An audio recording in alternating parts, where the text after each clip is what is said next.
Alrighty, we went to the movies again. Maybe this one will go over a little better. I don't know. It's hard to tell anymore. This time we saw The Conjuring. Didn't see the previews this time around. Not really. We saw two. A few.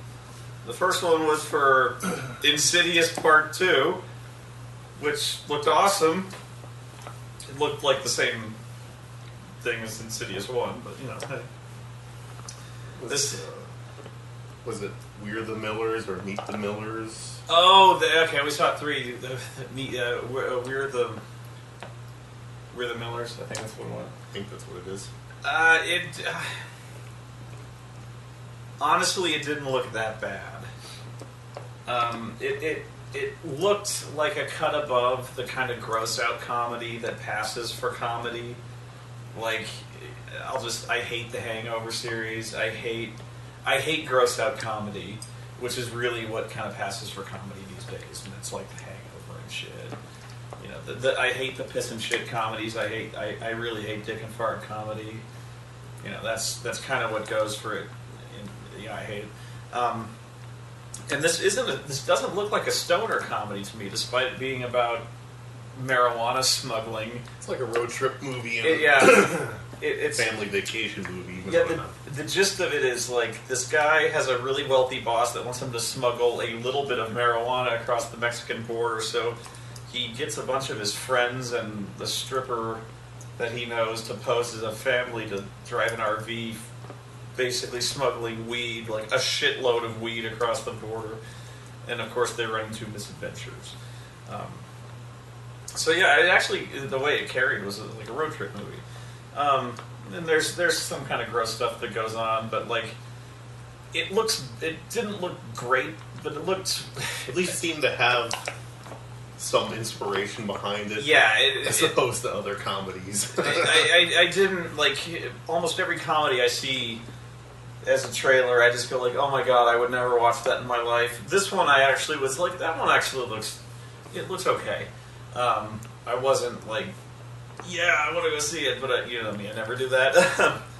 I actually was like, you know, that actually looked promising. The last one I was like, oh my god, no. Getaway, was it? I think it was called The Getaway. Yeah, Ethan Hawke, and not much else. Jon Voight. It's one of those movies, and I don't know if there's a name for it, where it's basically it's the hero and the crazy guy on the phone, like Speed. I think Die Hard kind of pioneered this movie, where it's the hero and the crazy guy on the other end of the walkie-talkie or the phone. Speed being the other one. You know, where you got the terrorist on the other end of the radio or the phone making demands, telling the guy what to do. You know, if the bus goes below 50, it blows up. What do you do, Jack? And so that's almost exactly what Jon Voight is doing to Ethan Hawke in this movie. He's like, Ethan, I want you to drive. I will give you instructions along the way. If you don't, your wife dies. Right? I let out an oh no. And it wasn't because of You did. It wasn't because of the fact it had Selena Gomez in it, because whatever. She looks like 13 in this movie. Yeah, she looks how like old she's 12. How old is she supposed to be? Or how old is she really? I don't know. But is she like teenager, or is she like... Yeah. Okay, so she looked like she's about like 12, yeah. But whatever. I'm pretty sure she's older than that, like a lot older than, like, let's say 16 or 17, I don't know.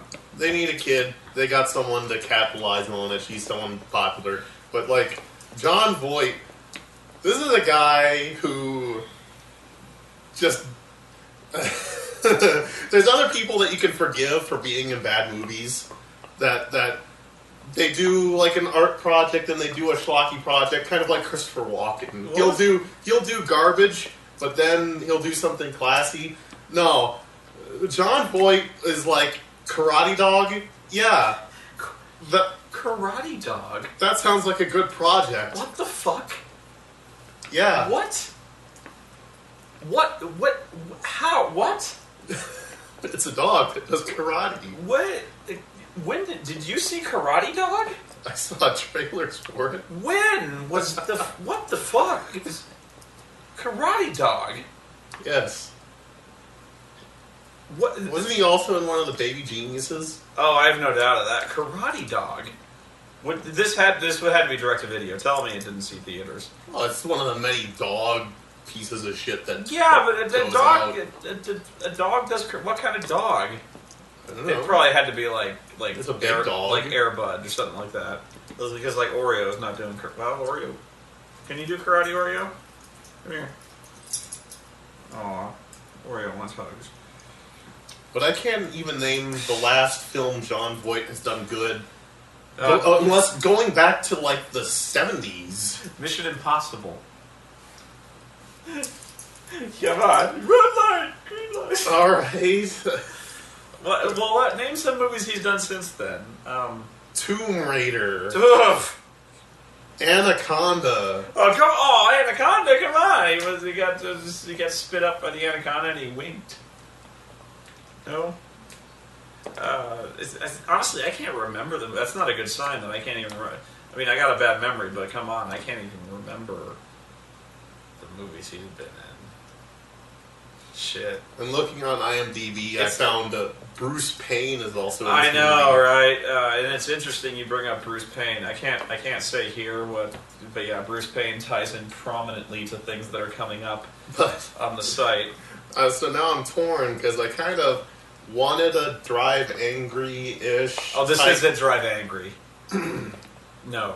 Like if it's Ethan Hawke just wrecking people's shit in a Shelby GT, then that'll be fine. This isn't but Drive Angry. there's bad omens with This movie with those actors. That movie looks so boring, doesn't it? I don't know. No, it really looks boring because even the trailer, like you think you're tuning into this one to see like there's okay with a movie like this, you think you're either going to see some like there's a few ways you can handle a movie like this. One is like Taken, where you've got like it's really intense. You've got a lot of like it's a suspense movie, where you've got like Liam Neeson being really fucking intense and wrecking people's shit. Or you've got like a really, it's like a blockbuster stunt movie, like Speed. Or you've got kind of a mindless, minor distinction, but you've got kind of a mindless car porn movie, like The Transporter. You know what I mean? See, this does remind me in more ways of one than of a Drive Angry. Not because there's the supernatural shit, but this totally has the feel of something that Nick Cage would have done, but they couldn't get him that day because he's doing Stolen or something. It doesn't feel cheesy enough for that. It really doesn't. I could have just totally seen his mush face going like, "Let me speak to my wife." You know what? This really feels like a WWE production. This honestly feels like something that they'd get like John Cena for. This looks so boring because. Even the driving, there's like You don't see anything. You don't see anything, and that's my point. Is when they're trying to hook you for a movie like this, you think they'd show you some real stunts, and yeah, they show you a few cop cars wiping out, but like I really wasn't impressed. This really looked dull. I don't know. Yeah, I just wasn't. I really wasn't feeling that one. And I don't know. Selena Gomez just looked really generic and boring, and it seemed really forced. Like how they got together. Like she carjacks him or something, and I'm like, what? And Ethan Hawke honestly looks really bored. I think that's just his default face. He looks bored. He can't. In this movie, he can't act. Like his wife has been kidnapped, and honestly, I don't believe him. In that trailer, I don't believe his wife has been kidnapped. I don't. It's 2 seconds. It's not. No, he's in the entire trailer because the movie, the movie takes place in two.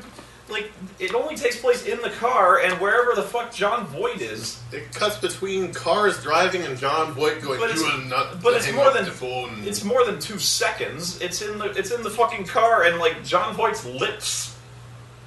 So it's more, but yeah, like he's just like I have to find my wife, and that's it. That's like his only emotion is like, I'm not in the now. Ethan. I don't believe you. I'm sorry, Ethan. I don't buy it, Ethan. But The Conjuring. I have to take issue with the title. Again. I do. I'm sorry. There was no Conjuring in this movie. There wasn't. There was not one Conjuring. In fact, there was only an exorcism in the movie, which is the direct opposite of a Conjuring. An exorcism is the casting away of a spirit, whereas the Conjuring is the summoning of one.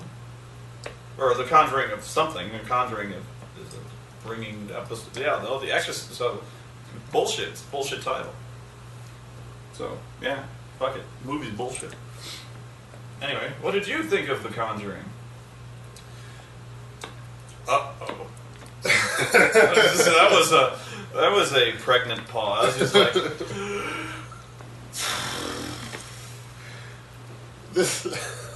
I'll let you... you have the floor. I figured this is like a stock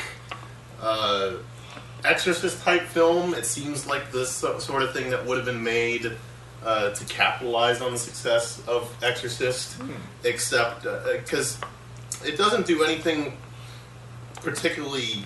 It doesn't do anything unique. It doesn't do anything, I would say, special. But it goes through the beats and it does it. It goes through each one well, and so it turns out being a good genre example of that. So you're saying it's a formula film? Yeah. Okay. I buy that. So essentially, it's. I thought you were going to ramble on this one, but if I may encapsulate your. So you're saying it's a formula film, but the good thing is it doesn't fuck it up. Yeah. Which it honestly was my review of Pacific Rim, which was weirdly misinterpreted by so many people. No, I said when I said for Pacific Rim was, it's a really simple idea, and in this day and honestly, like one of the best things I can say for it is they didn't fuck it up, which in this day and age is really more than like you can normally ask for. Is like you've got this really simple concept, don't fuck it up. Like, either by overthinking it or even not thinking about it. It's just like, you've got an idea, carry it through. It's just really not too hard, but somehow they make it hard. You know, you've got a formula film, it's about an action, you got an evil fucking badass demon or a ghost or something like that. These people come in, they see the ghost, they exorcise it, don't fuck it up. That's it. You know, so am I being fair in what you're saying? Yeah. So that's about as... So there's your positive review for Miles there. So, if I may interpret the Miles speak. I'm not trying to speak for you. I'm trying, you actually helped interpret my speak. That's actually, you were speaking me there. Because if you look at any one part of it, none of it stands out. Like, there's nothing to the story in that you're not learning some great life lesson, or the characters are not such that you're totally invested in. You're complaining there's no moral? Okay, go ahead. Well, stuff like for example, the last one we reviewed, the Ethan Hawke movie. Oh yeah. It was kind of about family and. Okay. It was about something. I'm with you. It's tenuous, but okay. It's loose, but okay. The characters are only so much as that you're surface interested in the story. It's you don't come away really loving the characters or anything like that. In this one? Yeah. I like the characters in this one. I like them, but... there's a difference in this one where the dynamics were very different, but in both very good ways. In this one, I really liked them, and it was interesting in that respect, in which it's rare in a movie that you like all of the characters. In the... what was the other one? The Ethan Hawke movie. Fuck it, I can't. Why are we both forgetting the title? I don't know. It's usually me. You're the guy. The Bagul movie. The Bagul movie. Sinister. Sinister. Yes. Sinister was actually one of those movies where Okay, usually in a horror movie, the characters you don't like, you can't wait for them to die because they're annoying. In Sinister, Ethan Hawke is a character that isn't inherently likable, but he's a flawed character. He's a flawed character. He's interesting. So it's two different types of characters that are still interesting. So, go on.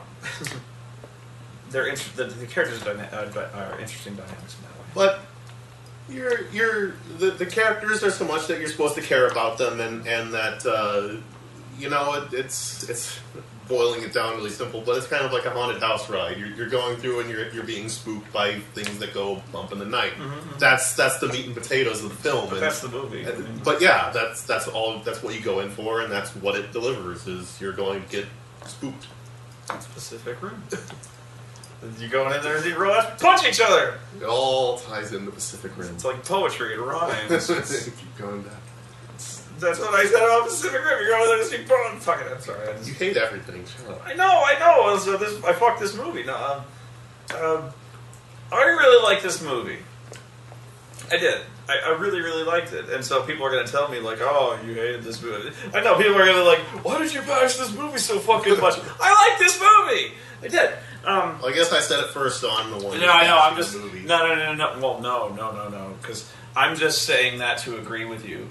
Because I'm only saying that because they like you way better.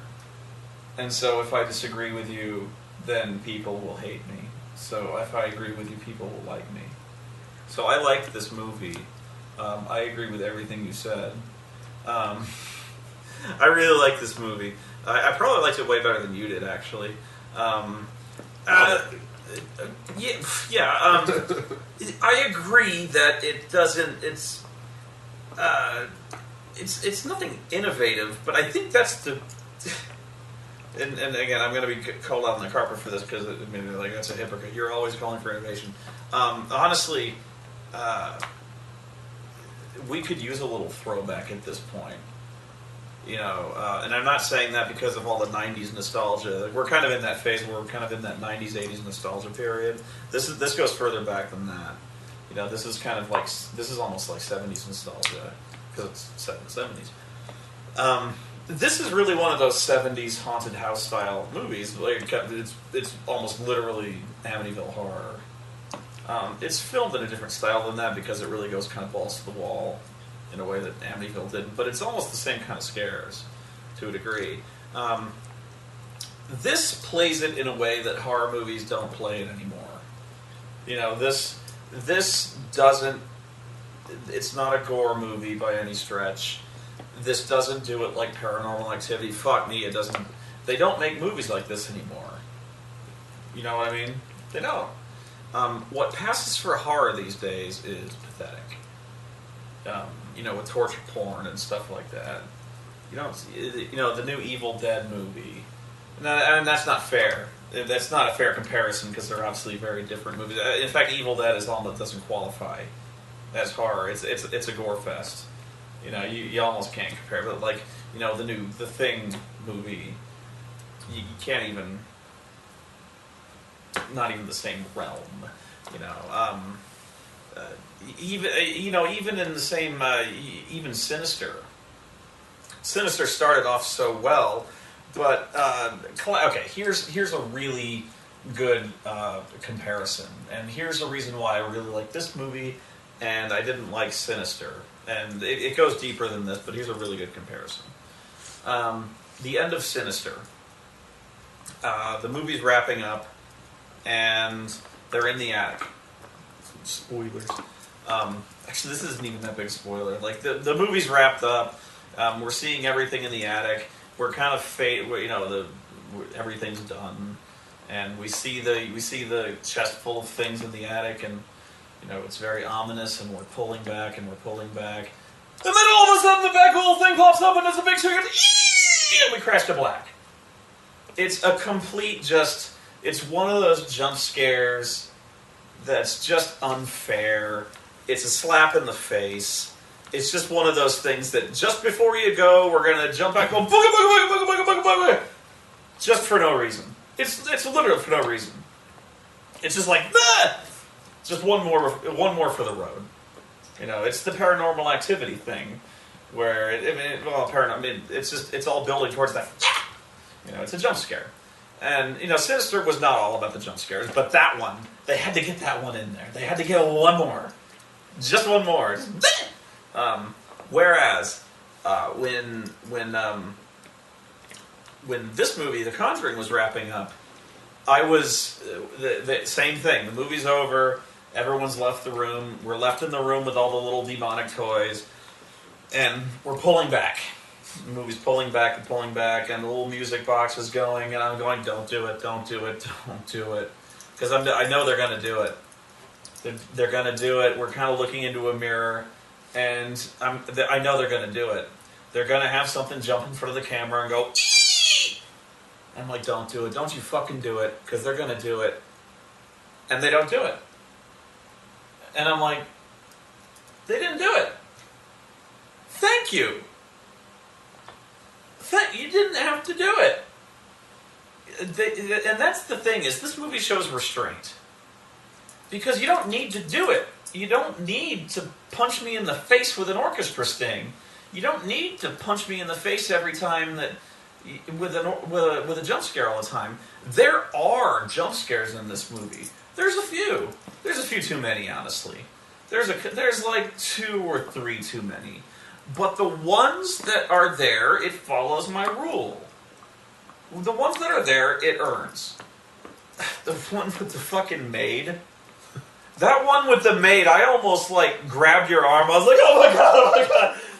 Although I was confused by that because I don't know how she fits into the ghost. I don't know. She wasn't in actually, that one wasn't earned because I was like, who the fuck is that? Oh my god!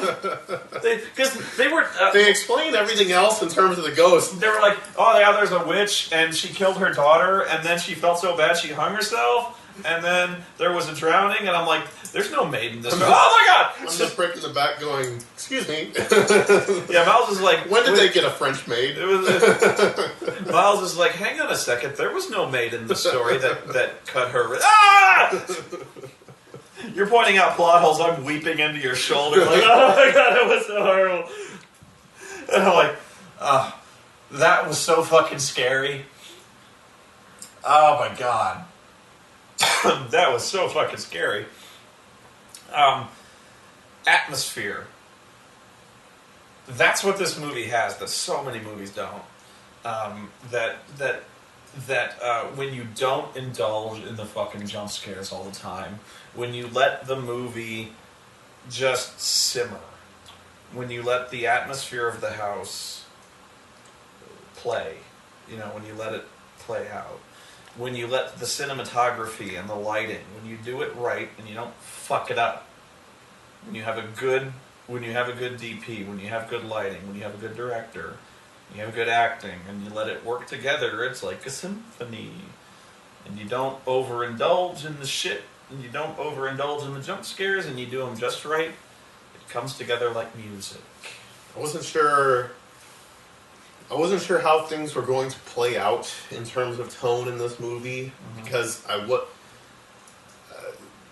they flash in the beginning, this is based on a true story, which I laugh at, but it's like... So do I don't know if they're trying to play it more as the, I guess, paranormal activity-ish type thing, where we're about a third of the way through the movie, and I was kind of just, most of it was just going... What was that? The knocking, Oh my god. Well, okay. And so I didn't know if the whole movie was just going to be that. So I was getting a little bit restless with that. But by the end, they basically threw any pretense of it being a true story out the window and were just like, shit's going down. Well, it started off with the knocking to kind of... It had to start off slow. Right. It's a slow burn. I understand. But, yeah. The clapping was... honestly, there wasn't a whole lot of knocking. It was the clapping, which I thought was kind of weird for the witch to kind of start with that. Well, those doors closing. Yeah. Although it was like...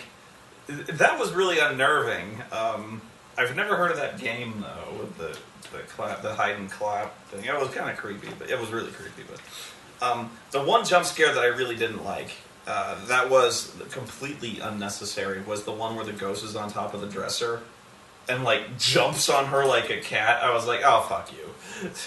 That one was lame. That was like right out of Paranormal Activity, where it was like, just like, don't do that. That was stupid. What the scene that I was really cringing at that I didn't like. And honestly, they recycled. Was it James Wan? Yeah. He recycled this right out of Insidious. Was the cameras, setting up the cameras all over the house. Oh.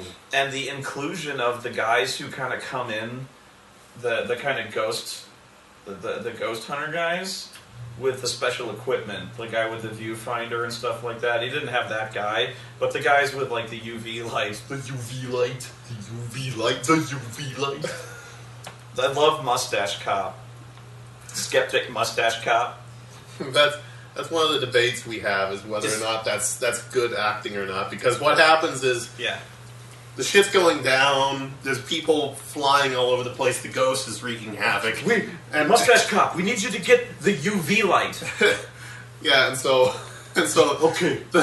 Patrick Wilson, who's the paranormal investigator, he's just like, go get the UV light. All right. And so Mustache Cop, who's the skeptic, for some reason they brought a cop with him. I went to the bathroom, so I didn't really see. But I don't know. There's a cop along with him. He's got a shotgun. And so he runs downstairs to the Asian kid, and he's just like, I need a UV light.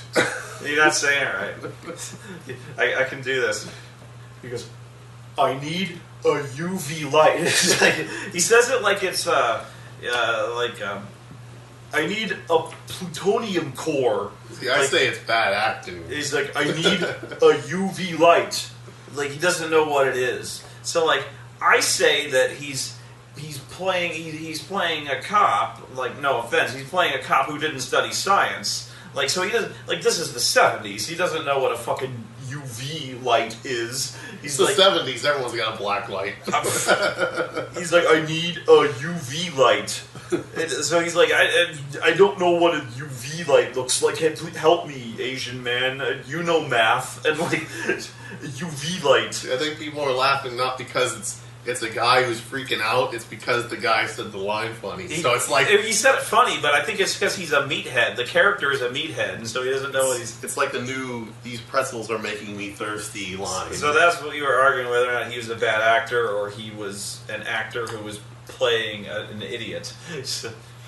Because he was an idiot through the whole movie. He's like, I'm going to bring a shotgun and shoot the demon. It's immune to bullets. I thought he should have been like... I always thought that if I was directing this movie, like, I thought he would be like the UV light guy. Because he was so helpful. Yeah, because he's like, I helped with the UV light. And then I thought he'd be like, I'm the UV light guy. And then like swing it around like a lightsaber. Like... Because, like, I helped. Because he found the kid with the UV light. You know, he fucking used that shotgun, though. He's like, the door's locked. Fuck it.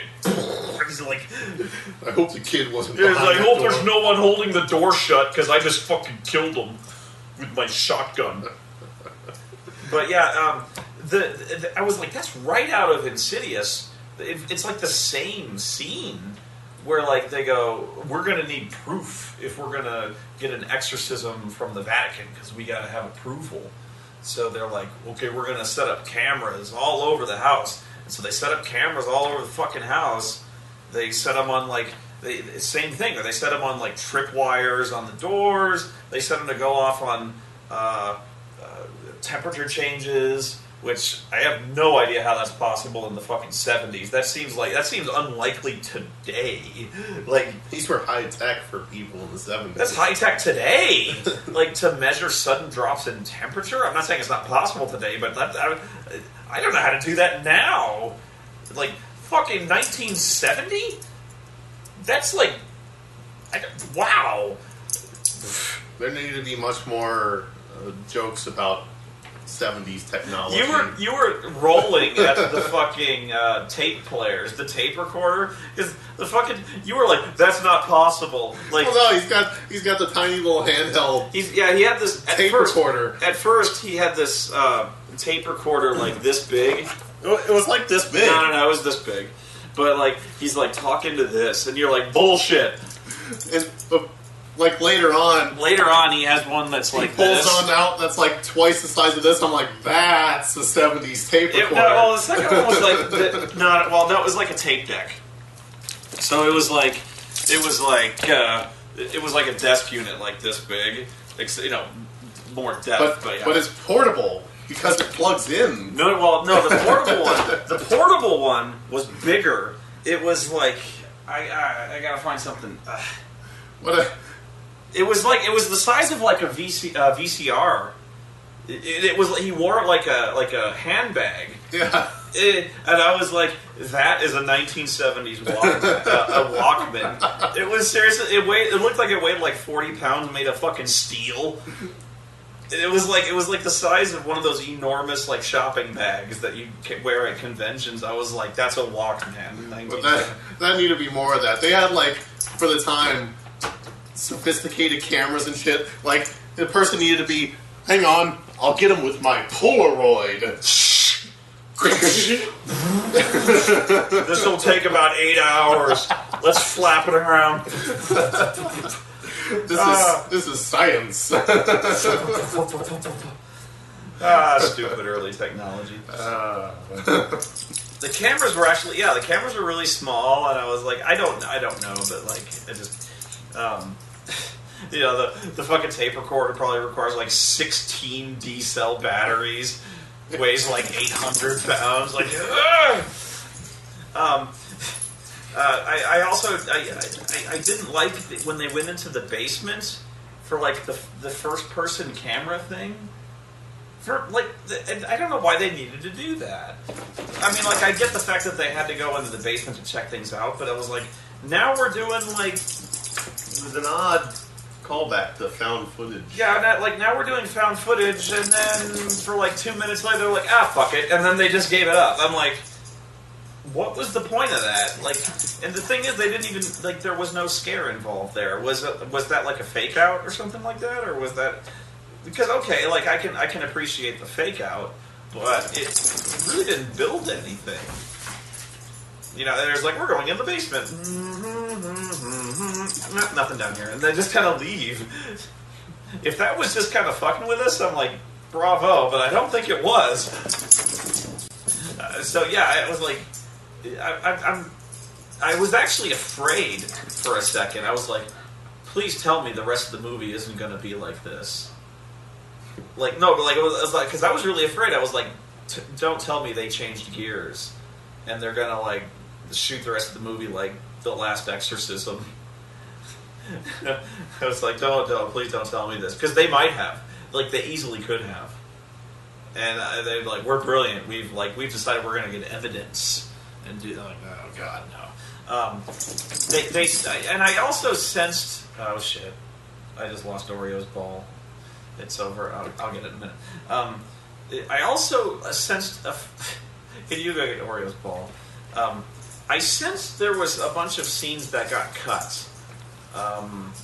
For instance, remember they set up a camera outside to look at the tree. And they point the camera right at the tree, and they're like, that's where she hung herself. I'm almost certain there was like supposed to be some kind of gag there. Because I'm like, why would they set that up if there's nothing going to be there? Because they got a lot of mileage out of that tree, which was good. It was good, but I was like... I think the joke was he was standing under where the woman was hanging, and he was freaked out by it. Yeah, but I was like, there would have been really something. I could have sworn there. Well, the thing is, in Insidious, they did something really good with the camera flashes. Like, remember that bit with the viewfinder thing? That was such a brilliant scare with the viewfinder. And I always liked the idea of like the camera flashes revealing something, because I think, again, that was in Insidious. I could have sworn they would have had something to do with, like, Mustache Cop going outside looking at the tree, camera flash reveals something. I would have been like, that would have freaked me out. They did. Now, that was the one with the maid. That wasn't a camera flash, but you know what I mean. I think there was a bunch of stuff cut there. I'm trying to figure out what else they think they cut. Can you think of anywhere else where there was a few scenes I could have sworn I felt there were just some cuts. Oh, when the creepy doll started going after the investigator's kid, and they go back home, and they chase off the doll, and then they look at the doll and it's back in the case, and they're like, still in the case. What the fuck was that? Oh, that was what was hinted at was Vera Farmiga, her character left her locket in the basement. And so the spirit was kind of using the two lockets as like a conduit to spook her. That's what was, because they kept flashing back to the lockets. That went right over my head. Oh. And so the demon was now connected to them as well, which is why they had to get rid of it. Oh, wow. Okay. If they explained that, they probably needed a line to explain that one for the cheap seats, because I was... makes sense now, but yeah. Wow. No, it was a good one. Okay. By the way, that fucking doll. What the fuck? What the fuck? The movie starts out... What the fuck? The movie starts out... We're following these paranormal investigators played by Patrick Wilson and Vera Farmiga. And it opens up with a case, and it's these three people, and the one goes, okay, we sensed there was a ghost, it was a child in trouble, it asked for help, and so we said it was alright if it possessed a doll in our house. The creepiest fucking doll ever made! What the fuck is wrong with you people? Why would you ever buy that fucking thing? And so they show this doll, and it's like every stereotype you could think of the scariest kid's doll, you know. It's like 5 feet tall. It's like if you took the doll from Saw and ramped it up to 11, and it's already at 6. It looks... It's got these eyes that have... like, that are bloodshot, and you could swear like a dagger would be sticking out of one. It looks like if you ever saw that video game Rise of Nightmares, where it's like it looks like that. It's got these little black spider webs across your face, and the hair's ratty, and like, okay, I'm willing to concede that like the possession of it made it look all like split-eyed and freaky and shit like that, but there's no way. There's no fucking way that even if it was like in pristine condition, it didn't look fucking demonic. Like, there's no way. What the fuck is with you people? I don't even think it was pristine. Yeah, when they bought it, it didn't look like that? Well, I think it came with a house. Oh. No, they had... Well, I don't care. Somebody bought that fucking thing. Somebody! The thing is 4.5 feet tall, and it looks like fucking... It really looks like it looks like from The Exorcist when she's like possessed and demonic and vomiting pea soup. It's like, your mother sucks cocks in hell. But it's this odd tone because they're just like, we tried to do this kid a favor, so we thought it could stay inside of this doll. Out of your fucking mind! It's like revealing to Hannibal Lecter, you just see this doll, and it's like, I'm like, what the fuck is wrong with you people? It's like, it was almost starting off like a parody. Yeah, you're just like, what in the world? They've been like, yeah, we had this doll, and we're like, what? You didn't set this fucking thing on fire the instant you saw it? It'd be like starting your movie. We thought we'd adopt this little girl because she looked pretty, and you turn over and it's like Samara from The Ring. Yeah. It's black hair in front of her face. And we have this doll that looks like Samara. I didn't possess that thing, yeah. Yeah. We had this rusty chainsaw in the corner, and there was this ghost. We possessed the chainsaw over there. It's fine. This Chucky doll, I possessed that fucking thing. Shit. Oh, Christ. Yeah, so that doesn't go well. I like how they never explained how that ended. They just like closed the film strip and they're like, so yeah, we beat that one up. Yeah, they glossed over it. And they're like, yeah, busted makes us feel good. That happened. Moving on. And then they show, like, apparently these guys have been at it forever because they got a whole fucking room of like shit ghosts that they've busted, and they take like a trophy of each one. Like the suit of samurai armor. You love that. Yeah. There's this giant samurai armor just hanging up there. You're like, make a movie out of that. And I'm like, wait, hold on a second.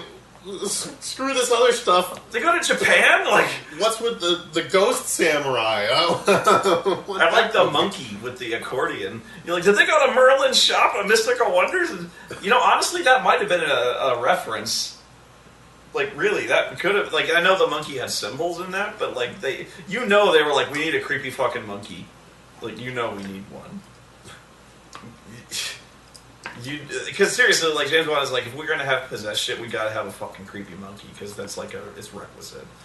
But yeah, samurai armor. I'm like, or either that, or you're like, he was just kind of looking around like a prop shop and was like, fuck it, why not? And like, but yeah, that'd be a great movie, like fucking Samurai Ghost. Like, who wouldn't want to see that shit?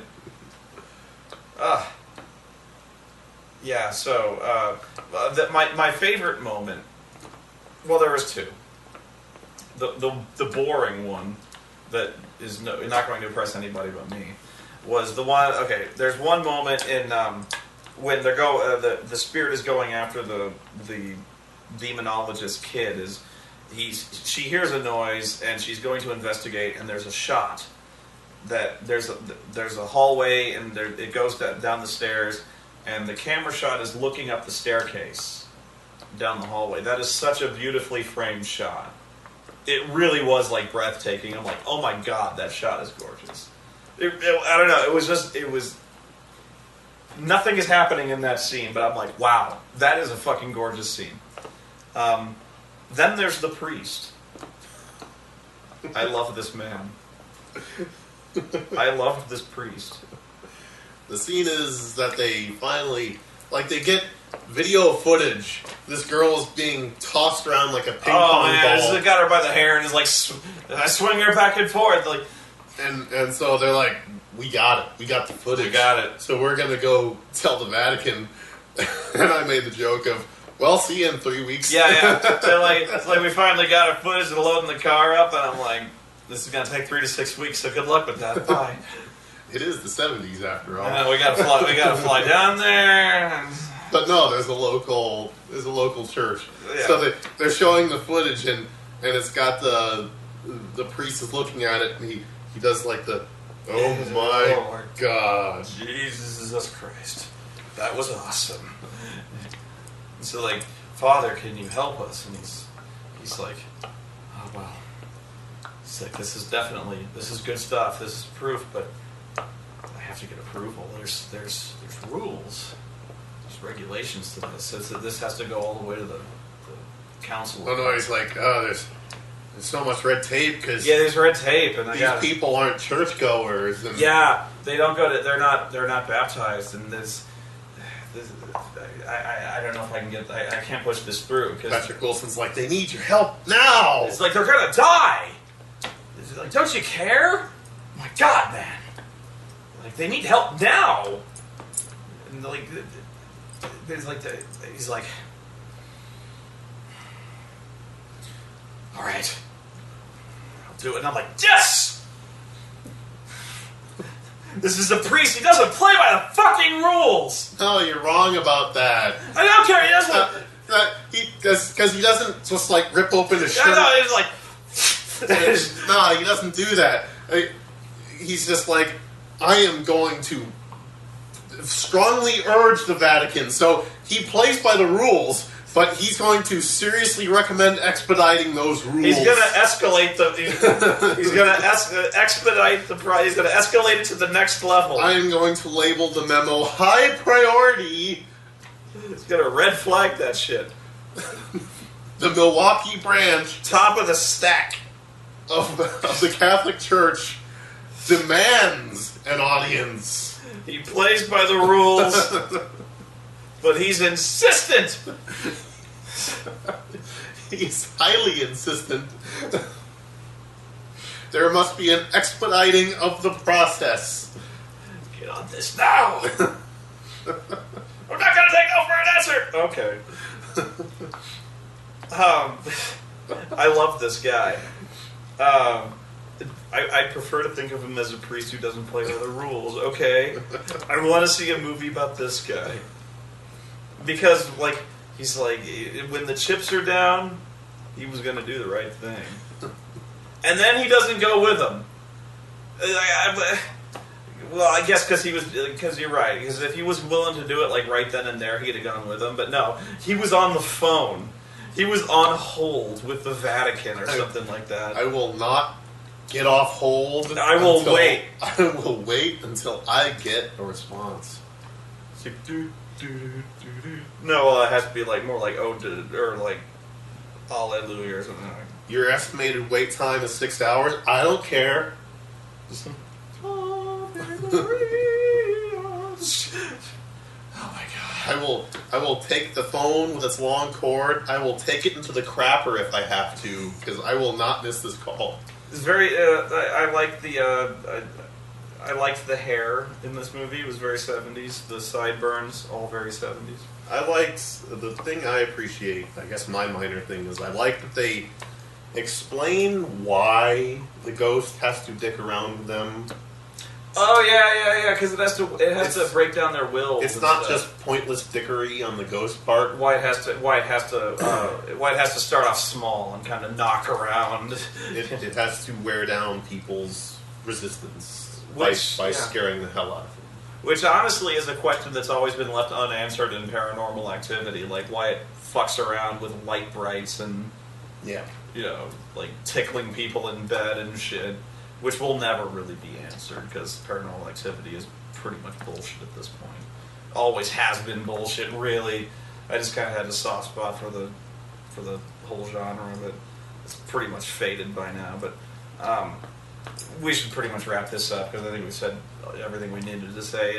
It really is those throwback kind of movies where I think this is where I'm really getting exposed. It's kind of getting really old because it's just. Good horror movies are really few and far between, especially nowadays. You really don't find them like that, and it's only those throwback movies. I'm really old school in terms of like being a John Carpenter fan, and it's only kind of those old style movies like House of the Devil, Insidious. I would call kind of old style, and this one.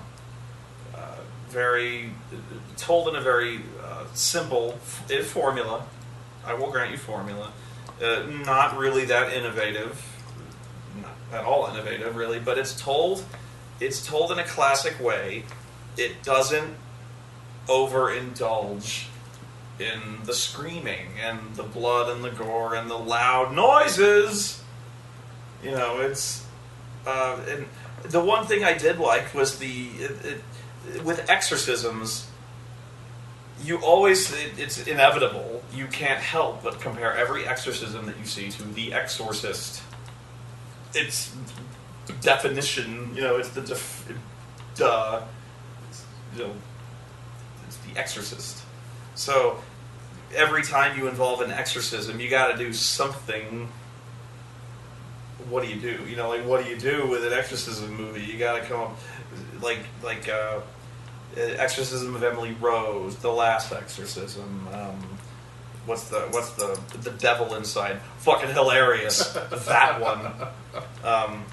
They all have to try something new, and actually, even The Devil Inside did something that actually kind of really unsettling. That actually did it well. with the fucking horrible contortionist. That was fucking awful. It was really uncomfortable to watch. Now, I mean, whether or not that's a good thing, whether you thought that was like fitting, that's up to personal preference. But it looked really fucking unholy. Not that. No, I'm talking like that fucking contortionist that would fucking like dislocate every fucking joint in her body. That was like fucking like you. I bought that as fucking demonic. I don't care. There was nothing else in that movie worth any kind of redemption, but I was like, holy shit, that's not human. But yeah, even this one, I was like, that I have not seen that in an exorcism movie, because first off, they were like flying by the seat of their ass in that exorcism, because they're like, we should get the father. Well, he's on the phone. Fuck it. I'll do it. You know what you're doing? Nope. Get the Bible. We just got the Book of Mormon. Close enough. In nomine patri spiritus. Which chapter was it? Judges. I don't know. He rode his ass into town. Oh, that's not the right thing. They blew his horn and the thing. And the end. So like all sorts of fucked up shit is going on. They seriously got her handcuffed and tied to a rope with a blanket over her head, and she's like vomiting blood, and like you don't even know if like it's because of the demon or they've just like beat the shit out of her, or she's like floating and like banging her head against the ceiling. She's probably like fucking dying of massive trauma, and like he's probably not doing anything. He's probably just fucking it up because he's not a priest, for one thing. He's just like reading shit out of the Bible. I cast you out. And honestly, I don't even know when The Exorcist came out in relation to this movie. He's probably just like faking shit he saw in The Exorcist. He's like, power of Christ did things. And they're like, you know what you're doing? You got any other ideas? And he's like, I cast you out, and then she turns into like the fucking Hulk. And he's like, oh, that was bad. Yeah, go away. She's like, you're all gonna die down here, and no, you will, and yeah. And he throws like holy water, and like she turns into the Hulk. He's like, oh shit, and he drops the holy water, and I'm like, oh my god, you fucking idiot. But yeah, my favorite scare was the nurse. Because I even said, like, he sees the nurse, and again, this is a really good example of a scare, is he hears the nurse, and the nurse is like, look what she made me do. And you're like, it's not a really loud scare, it's really atmospheric, and you're like, where is that? Where is she? And then you look, and she's standing there. She's been standing there for a while. And you're like, that's really fucking spooky. And then he turns around and sees her, she walks off. And then he follows her, and I'm like, are you out of your fucking mind, dude? Yeah, he is. And then the fucking ghost like comes and gets him from another, like, Jesus fucking Christ. And I'm like, oh my god, that's fucking horrible. And you're like, it's okay. That ghost is gonna get me. But yeah, brilliant scene. Anything else you'd like to say? Why must you slam this movie so hard? I don't know, man. I hate everything. My life is a joyless void. I used to be funny, but I'm not now. I'm basically a giant fraud. Yeah. Pretty much. So, yeah. I'm just agreeing with everything you said. R.I.P.D. was a brilliant movie. Deserves Oscar nominations all around, really. So yeah, ready to go? Yeah. So yeah, I would highly recommend this movie. This is a good movie. This is a good movie. I don't think you're nearly as glowing on this one, but they didn't fuck it up, right? I enjoyed it. It's a good horror movie. Check it out. Bye.